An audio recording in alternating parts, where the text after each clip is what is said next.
say that phones are not the problem, but it is. And this is not the only problem. Lack of experience is also a problem.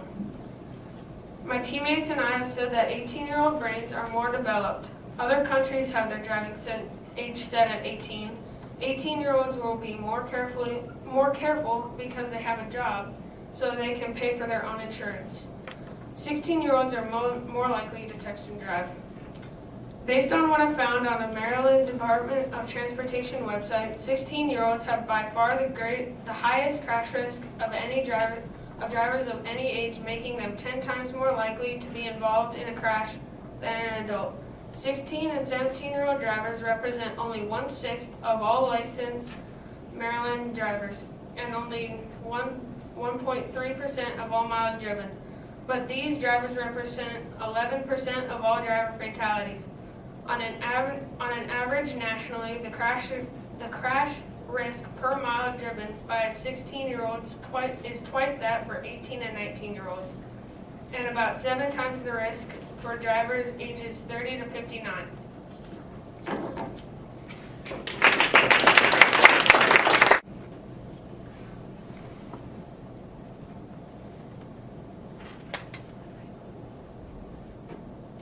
My opponent may say that 16-year-olds don't have as much experience or knowledge as changing the driving age to 18 will correct this. We disagree, because changing the driving age to 18 will not necessarily mean that they will improve the experience.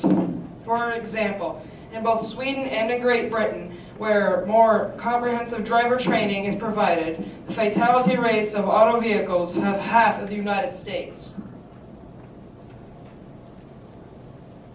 Therefore, the driving age should stay at 16 because teens need to be taught from 14 to 16. And their parents are required to help complete more training, not by an instructor. My opponent has said that we need to increase the driving age to 18 because it will give them extra experience. We disagree because by driving at 16, you get more experience faster and become a better driver sooner.